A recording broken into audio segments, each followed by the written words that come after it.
Iran के सर्वोच्च नेता आयतुल्लाह अली खामेनेई ने गुरुवार को पहली बार सार्वजनिक रूप से बयान दिया है और उन्होंने बयान देते हुए दावा किया है कि उनके देश ने इजराइल पर जीत दर्ज की है और अमेरिका को भी करारा जवाब दिया है। मतलब यह कि ईरान और इजराइल की जंग के बाद पहली बार खामेनेई खुलकर सामने आए हैं और पहला बयान दिया है और वो भी यूएस को बहुत कुछ कह डाला है।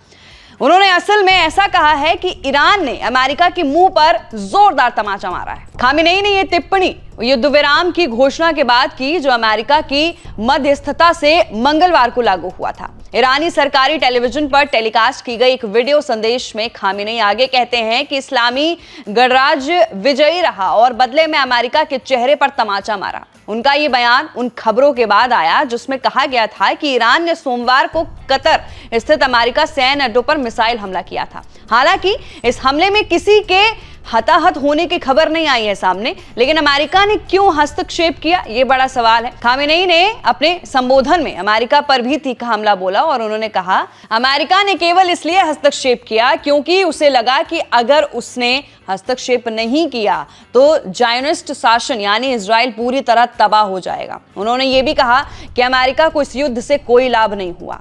साथ ही सुप्रीम लीडर खामेनेई 13 जून को युद्ध शुरू होने के बाद से सार्वजनिक रूप से नहीं देखे गए थे। युद्ध की शुरुआत इजराइल द्वारा ईरान के परमाणु ठिकानों और शीर्ष सैन्य वैज्ञानिकों और अधिकारियों पर हमले के साथ हुई थी। उसके बाद से बताया जाता है कि खामेनेई एक गुप्त स्थान पर थे।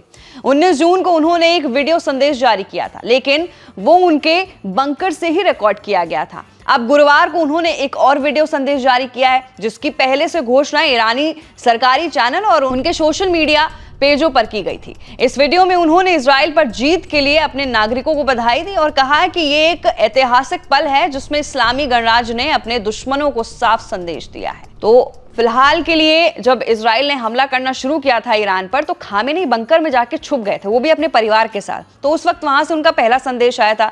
लेकिन अब जब जंग ये खत्म हो गई है तो खामेनेई ने अपना दूसरा संदेश खुलकर सामने रखा है और यूएस को करारा जवाब देते हुए अपने बयानों से हमला बोला है। तो फिलहाल के लिए ईरान और इजराइल को लेकर बड़ा अपडेट है। मैं थी आपके साथ वंशिका सिंह और आप देख रहे हैं एबीपी लाइव वर्ल्ड।